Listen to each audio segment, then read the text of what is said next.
அனைவருக்கும் வணக்கம். நான் உங்க புதிய நான் பேசுறேன். யூஸ்ஃபுல் 96 சேனல் வாயிலாக உங்களை சந்திக்கிறதுல ரொம்ப மகிழ்ச்சி அடைகிறேன். நிறைய பேர் நம்ம யூஸ்ஃபுல் 96 சேனல் நிறைய யூஸ்ஃபுல்லான வகையில இருந்தது அப்படின்னு சொன்னாங்க. அவங்களுக்குலாம் என்னுடைய மனமார்ந்த நன்றிகளை இந்த வீடியோ மூலமா தெரிவிச்சுக்கிறேன். நிறைய பேர் கமெண்ட் பண்ணி நிறைய விஷயங்கள் இந்த வீடியோ போடுங்க சார் அப்படின்னு கேட்டிருந்தாங்க. அதுல ஒண்ணுதான் இந்த கோலம் ஏன் போடுறோம் சார், அது இது முக்கியமான விஷயமா அப்படின்னு கேட்டாங்க. அது ஒரு சில குறிப்பிட்ட பேர் இந்த மாடி வீட்டுல நாங்க இருக்கிறோம், நாங்க எப்படி சார் கோலம் போட அப்படின்னு கேட்டாங்க. இந்த கோலம் போடுறது ஏன் அப்படிங்கறத தான் நம்ம இந்த வீடியோல பார்க்க போறோம். நிறைய யூஸ்ஃபுல்லான வீடியோஸ் நீங்க பார்க்கணும் அப்படின்னு நினைச்சீங்கன்னா நம்ம யூஸ்ஃபுல் 96 சேனலை சப்ஸ்கிரைப் பண்ணுங்க. இந்த கோலம் போடுவது 2 விதமான வழிமுறைகளை நமக்கு தருகிறது. ஒன்று உடல் ரீதியான பலம், உடல் ரீதியான ஆரோக்கியத்தன்மை. மற்றொன்று மகாலட்சுமியுடைய கிருபா கடாட்சத்தை தருகிறது. முதல்ல உடல் ரீதியான ஆரோக்கியம் என்ன அப்படின்னு நம்ம பார்த்தோம்னா, காலையில 5 மணிக்கு நம்ம கோலம் போடணும். 5 மணில இருந்து 6 மணிக்குள்ள.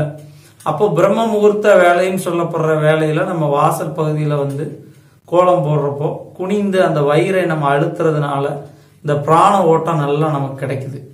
அதே போல பாத்தீங்கன்னா நம்ம கோலம் போடுறச்சே பாத்தீங்கன்னா இந்த பிடிச்சி அப்படியே போட்டுருப்பாங்க. ஒரே நிலையில போடணும். வேற ஏதாவது கவனம் செதறிச்சுன்னா கோலம் போட முடியாது. அதனால மன ஒருமைப்பாடு, மனதை அப்படியே ஒருநிலைப்படுத்துறப்போ இந்த பிராண ஓட்டம், அதாவது காஸ்மிக் பவர், ஓசோன் படலம் கீழே இருக்கக்கூடிய இந்த பிரபஞ்ச சக்தி மன ஒருநிலை ஆகும் போது அவங்களுக்குள்ள போகும். அதனாலதான் பெண்கள் வந்து காலையில கோலம் போடுறப்போ சாந்த தன்மையா இருப்பாங்க. இந்த கோலம் போடுறப்ப அவங்க முகத்தை பாத்தீங்கன்னா தெய்வீக தன்மை இருக்கும். அது காரணம் என்ன அப்படின்னா, இந்த பிரபஞ்ச சக்தி உடம்புக்குள் வரும். இது ஒன்று. மற்றொன்று என்ன அப்படின்னு பாத்தீங்கன்னா, லட்சுமியை வரவேற்கக்கூடிய ஒரு சிம்பிள் தான் இந்த கோலம். மகாலட்சுமி எங்க வீட்டுக்கு வாங்க அப்படின்னு கூப்பிடுறதுக்கு இந்த கோலம். இப்ப பாத்தீங்கன்னா ஒரு பெரிய அமைச்சர் வர்றாருன்னா அமைச்சர் அவர்களே வருக வருகன்னு ஒரு போர்டு வைப்போம். அதே போல மகாலட்சுமி வருவதற்கு நாம் போடக்கூடிய இந்த கோலம். இந்த கோலம் போடுறதுக்கு முன்னாடி என்ன செய்யறோம் அப்படின்னு பாத்தீங்கன்னா, நல்ல சுத்தமான சாணத்தை எடுத்து நீரில் நல்லா கரைச்சு அந்த சாணத்தை தொளிப்போம். எல்லாருக்கும் தெரியும் சாணத்துல யார் இருக்கா அப்படின்னா மகாலட்சுமி இருக்கிறார். பசுமாட்டுடைய பின்பகுதியில் இருப்பவள் மகாலட்சுமி. இந்த பசுமாட்டின் பின்பகுதியிலிருந்து வரக்கூடிய அந்த கோமியமோ அல்லது சாணத்திலோ மகாலட்சுமி இருக்கிறாள். இந்த சாணத்தை நம்ம வாசல்ல தொளிக்கிறதுனால வைரஸ், பலவிதமான தொற்று கிருமிகள் வைரஸ்ல இருந்து நம்ம வீட்டை காப்பாற்றுறோம். இந்த வீட்டுக்குள்ள போறப்ப நம்ம மிதிச்சுட்டு போறோம். வீட்டுக்குள்ள உள்ள போறப்போ வெளியிருந்து கிருமிகள் உள்ள வரக்கூடாதுங்கிறதுக்காண்டி நம் முன்னோர்கள் கண்ட ஒரு அற்புதமான முறை இந்த வாசல் தொளிக்குது. அதுவும் சாணத்துல தொளிக்கணும். அது நாட்டு பசுமாட்டுல உள்ள சாணமாக இருந்தால் ரொம்ப விசேஷம். இந்த பொடியெல்லாம் விற்கி அந்த பொடியெல்லாம் வாங்கி தொளிக்கிறதுனால நமக்கு பலன் இல்லை. உண்மையான சாணம் கிடைச்சதுன்னா அந்த சாணத்தை வச்சு தொளிக்கிறது ரொம்ப விசேஷம். முடியலன்னா வெறும் தண்ணி இல்லைன்னாலும் நீங்க தொளிக்கிறது ரொம்ப நல்லா இருக்கும். இந்த கோலம் அணிவதை அப்படி போடுறது என்ன அப்படின்னு பார்த்தோம்னா, மகாலட்சுமி வீட்டுக்கு வா அப்படின்னு கூப்பிடுறதுதான் இந்த கோலம் வாசல்ல போடுறது. அது காலை நேரத்திலும் மாலை நேரத்திலும் போடுறோம். சந்தியா வேலைன்னு சொல்றது.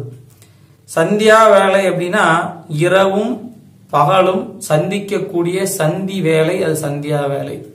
காலையில் இரவும் பகலும் சந்திக்க வேலையும், பகலும் இரவும் சந்திக்கும் மாலை நேரத்திலும் நம்ம கோலம் போடுறோம். மகாலட்சுமி சந்தியா வேளையில் வருவாள் என்ற ஒரு ஐதீகம். அதனாலதான் காலையிலயும் மாலையிலையும் நம்ம கோலம் போடுறோம். இந்த அமாவாசை என்று பாத்தீங்கன்னா கோலம் போடக்கூடாது. ஏன்னா அமாவாசை என்று நம்ம முன்னோர்கள் வருவாங்க. மகாலட்சுமி வந்தாங்கன்னா முன்னோர்கள் வரமாட்டாங்கிறதுனால அமாவாசைக்கு கோலம் போட மாட்டாங்க.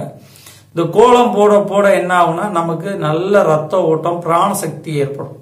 பிராண ஓட்டம் அதிகமாக நமக்கு ஏற்பட்டாலே கோபம், எரிச்சல், பதட்டம் குறையும். இன்னைக்கு பெண்கள் பாத்தீங்கன்னா அந்த ஏதோ ஒரு ரவுண்டா இருக்கு, அதை வச்சு கோலம் போட்டு போறாங்க. அந்த கையை அழுத்துவதனால், இந்த 2 கை விரலையும் அழுத்துவதனால அவங்களுக்கு நரம்பு சார்ந்த உபாதைகள் நீங்கும். நம்ம நல்லா அழுத்தி அந்த 2 விரலையும் அழுத்துறப்போ உடம்பில் உள்ள வெப்பத்தன்மை, சூடு குறைந்து ரத்த ஓட்டம் ஏற்படும். ஹை பிரஷர் குறையும். அதனால கை விரலை வச்சு அழுத்திய கோலம் போடுங்க. கை விரலை வச்சு அழுத்தி கோலம் போடுறவங்களுக்கு கோபமோ பதட்டமோ எரிச்சலோ வராது. ரத்த ஓட்டம், ஹை பிரஷர் குறையும். சார் நாங்க மாடியில இருக்கோம், என்ன செய்ய? ஒன்னும் பிரச்சனை இல்லை. மாடியில மேல துளசி வைங்க. அந்த துளசிக்கு முன்னாடி கோலம் போடுங்க.